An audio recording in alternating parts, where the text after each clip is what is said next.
इसमें अब हमारा छोटा भाई है देवेंद्रनाथ महतो, इस बार के प्रत्याशी थे रांची लोकसभा के, और इन्होंने सभी प्रत्याशियों के मनोदशा को तोड़ के सभी लोगों ने अभी एक दूसरे के टांग खींचने में लगे हुए हैं कि मैं, जहां एक तरफ तमाम नेता जो है सो हारने के बाद आरोप प्रत्यारोप लगाते हैं, वहीं देवेंद्रनाथ महतो जो है सो देख सकते हैं आज पर्यावरण दिवस के मौके पर पेड़ लगा करके एक अलग संदेश पूरे झारखंड वासियों को देने का काम कर रहे हैं। और आज पर्यावरण दिवस के दिन हमारे विभाग में देवेंद्रनाथ महतो जी प्रत्याशी थे। वो अभी हार गए, लेकिन उनमें समाज को आगे बढ़ाने, समाज को अच्छा रखने के लिए वो हमेशा प्रयत्नशील रहेंगे। इसी सोच के साथ वे हमारे विभाग में पेड़ लेकर आए। हम लोगों को कहे कि आप लोग भी आइए मैडम और अपने विभाग में पेड़ लगाइए, तो मैंने अपने उनके साथ एक नीम का पेड़ लगाई हूँ। और भी पेड़ लगे हुए हैं हमारे विभाग में पर्यावरण की रक्षा के लिए। और ये जितना वोट में अंक इनका आया है मतदान का, उतने ये पेड़ लगाना चाहते हैं ताकि हमारे समाज में पर्यावरण की रक्षा हो सके। मैं एक दिन मीटिंग में गई थी, आजकल तो मीटिंग बंद कमरे में होती, उसी पर 2 लाइन मेरे मन में विचार आया, उसे मैं आप लोगों के समझ सुनाती हूँ। मेरा नाम हुआ कुमारी शशि, खोटा विभाग की विभागाध्यक्ष हूँ। बंद कमरे की संस्कृति में हवा के झोंके हैं एसी के, अंदर ही अंदर सांस ले रहे हैं और छोड़ रहे हैं। प्राकृतिक हवा के झोंके हैं सब बंद, नहीं खिड़की नहीं दरवाजे हैं खुले, हम सभी लोग बैठे हैं सारे। कहते हैं क्यों स्वास्थ्य बिगड़ता जा रहा है, हमें एसी से जो हो गया है प्यार। ठंडी ठंडी हवा लगती है अच्छी, पेड़ की छाया में बैठक मीटिंग नहीं होती, होती है बंद कमरे में। स्वास्थ्य और पर्यावरण का होता नुकसान, चाहत है परिस्थितियों को बदलने की। जब हम लोग खुली हवा में करेंगे बैठक मीटिंग, सबका स्वास्थ्य हो अच्छा, पर्यावरण हो अच्छा, भौतिक सुखों के साथ ही नहीं प्राकृतिक के साथ जीना सीख ले, तभी हमारा पर्यावरण बचा रहेगा। बहुत सुंदर बात कही मैम आपने।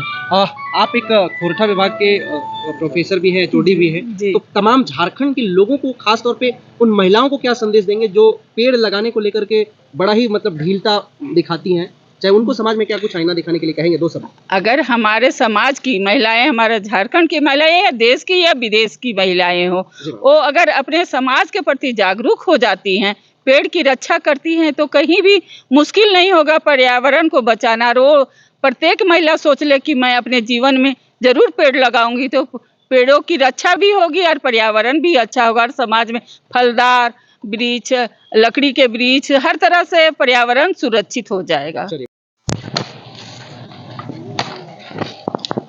देख सकते हैं आज पर्यावरण दिवस है और पर्यावरण दिवस के मौके पर जो है सो देवेंद्रनाथ महतो, साथ ही साथ head of the department madam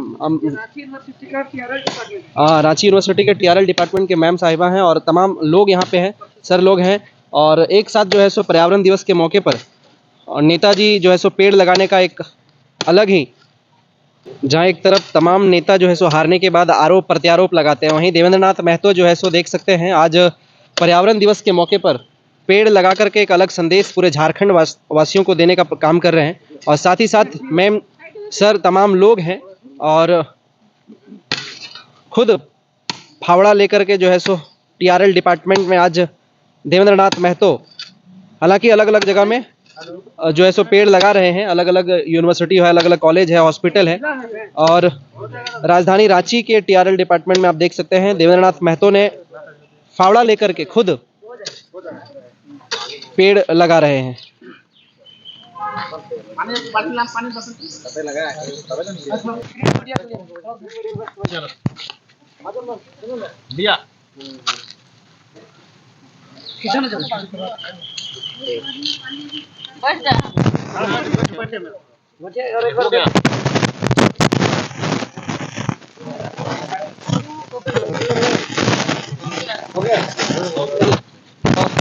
पर्यावरण दिवस के मौके पर क्या कुछ कहेंगे मैम? आप लोग पेड़ लगा रहे हैं आज जो हमारा समाज है आर्थिक रूप से थोड़ी उन्नत हो रहा है, तो गाड़ियों की कतार लगा रहे हैं। और मेरा कहना है कि झारखंड या देश विदेश सबको बचाने के लिए पेड़ों की कतार लगाने की आवश्यकता है, ताकि हमारा पर्यावरण अच्छा रहे, हम लोग खुली हवा में सांस ले। इसके लिए पेड़ों का जीवित रहना और उन्हें लगाना बहुत जरूरी है। अच्छा मैम, आज के डेट में टेम्परेचर 45-50 तक पहुंच रहा है, सबसे मुख्य कारण पेड़ नहीं होना या पेड़ को काट देना है? पेड़ को काटना भी, और अधिक संख्या में पेड़ों की कमी हो गई। जितनी जनसंख्या हमारी बढ़ गई है, गाड़ियों की, साइकिल चलाना अब लोग भूल गए हैं। साइकिल की सवारी तो उतनी नजर नहीं आती जितनी गाड़ियों की सवारी। गाड़ी क्या हमारे पर्यावरण को खराब नहीं कर रहा है, उसकी रक्षा के लिए भी पेड़ लगाने की आवश्यकता है। अधिक से अधिक पेड़ रहेंगे तो पर्यावरण अच्छा रहेगा और हमारा समाज भी स्वच्छ हवा में सांसें ले सकेगी। चलिए, बहुत धन्यवाद मैम। असिस्टेंट प्रोफेसर हमारे साथ हैं। सर, आज पर्यावरण दिवस के मौके पर तमाम झारखंड, साथ ही साथ पूरे भारत के लोगों से क्या कुछ अपील करेंगे सर, एक प्रोफेसर होने के नाते? ये मैं शिक्षा जगत से आने के कारण आप सभी से, आपके लोगों का जो चैनल है उस माध्यम से पूरे देशवासियों को और झारखंड वासियों को, खास करके युवाओं को ये कहना चाहेंगे कि जब तक पर्यावरण सुरक्षित नहीं रहेगा तो हम लोगों का जीवन सुरक्षित नहीं है। यदि हम लोगों को सुखी जीवन व्यतीत करना है तो ज़्यादा से ज़्यादा पेड़ पौधा लगाना है। इससे क्या होगा कि पर्यावरण सुरक्षित रहेगा। और देख रहे हैं कि मौसम का जो तापमान डेली बदल रहा है और कभी उतार चढ़ाव हो रहा है, जबकि झारखंड के स्तर से देखेंगे तो ये एक तरह से ग्रीष्मकालीन जो यहाँ का थी राजधानी थी पूर्व में तत्कालीन बिहार के समय, वो प्रक्रिया अभी नहीं देखने को मिल रही। तो रहा इसका एक ही कारण है कि हम विकास कर रहे हैं, लेकिन दूसरी तरफ जो पर्यावरण का विनाश करते हुए अपने आप को विकास की धारा में जोड़ रहे हैं, तो इससे हम लोग दूर हटते जा रहे हैं। लेकिन इसमें क्या है कि एक पहलू आप ध्यान दिए होंगे कि सतत विकास शब्द का प्रयोग होता है। तो सतत विकास क्या कहता है कि आप एक साथ दोनों का भलाई हो और व्यवस्थित तरीका से जीवन का निर्वहन हो और मौसम, पर्यावरण और सभी जीव जंतुओं का जितना हक हमारा है इस धरती में, उतना पेड़ पौधे, जीव जंतु जितना भी लोग है सभी का है। तो वे कब सुरक्षित होंगे? जब पर्यावरण सुरक्षित रहेगा। और इसमें अब हमारा छोटा भाई है देवेंद्र नाथ महतो, इस बार के प्रत्याशी थे रांची लोकसभा के, और इन्होंने सभी प्रत्याशियों के मनोदशा को तोड़ के सभी लोगों ने अभी एक दूसरे के टांग खींचने में लगे हुए हैं कि मैंने इतना काम किया, हमको कम वोट मिला, हमने जीत हासिल की।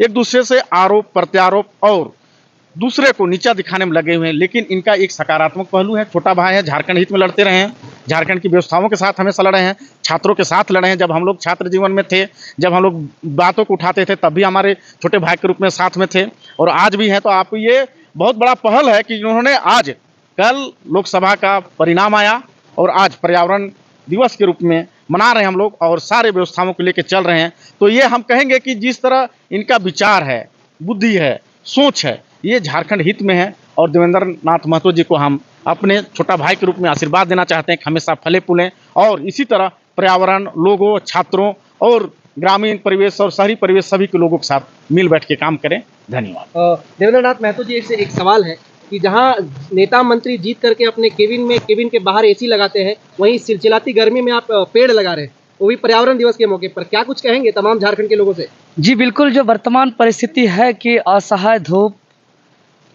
क्लाइमेट चेंजिंग, जल स्तर का नीचे जाना, ये जो प्रकृति के तरफ से बहुत बड़ा परिवर्तन आया और जिससे मानव सभ्यता तहस नहस हुआ और धूप बढ़ रहा है। हम एसी का आविष्कार करके एसी अपना कमरा में लगा करके एसी ऑन करके हैं, तो ये धूप बढ़ने का समाधान नहीं है।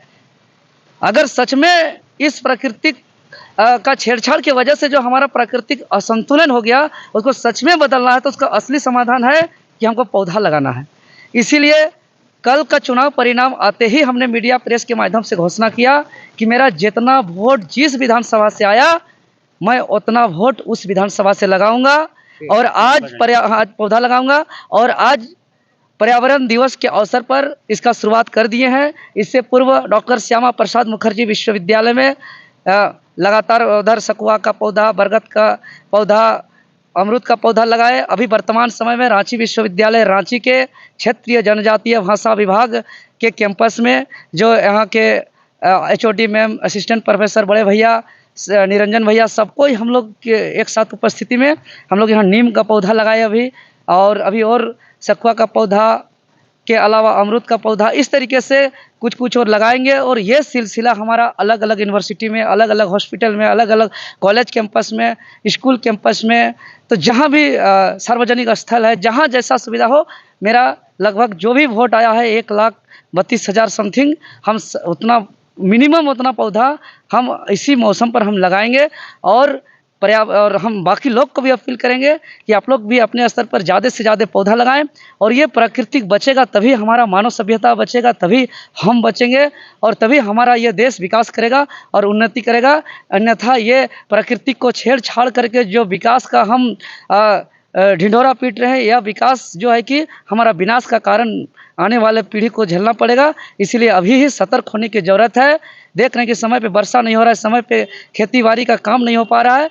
हाँ, बहुत ही अत्यधिक टेम्परेचर बढ़ गया है, जल स्तर घट गया है। अब जल स्तर घट रहा है तो बोरिंग का गहराई को हम बढ़ा दें और पानी निकाल लें, ये समाधान नहीं है। समाधान है कि आदमी, मानव सभ्यता, इंसान सभी सुरक्षित हो सकता है जब ये पर्यावरण, ये धरती सुरक्षित होगा। तो आज धरती को बचाना है, पर्यावरण को बचाना है, और इसलिए हम सभी कोई पेड़ लगा रहे हैं और ये सिलसिला आगे बढ़ाएंगे। एक बार सबको धन्यवाद। और जो भी हमको जेल नामांकन के दौरान गिरफ्तार करके जेल जाने के बावजूद, प्रचार प्रसार के दौरान हम जनता के दूर रहने के बावजूद, सभा रैली जनसंपर्क नहीं करने के बावजूद, एक बहुत बड़ा आंकड़ा का महज वोट नहीं, एक प्यार दिया है, आशीर्वाद दिया है। हमारे प्रचार करने वाले साथियों को पानी पिलाया, खाना खिलाया, आर्थिक सहयोग किया, और जो भी खर्चा किया, कोई 10 रुपया किया, 5 रुपया किया, या आलू प्याज चावल के रूप में किया, सबको तहे दिल से धन्यवाद। नमस्कार। शुक्रिया।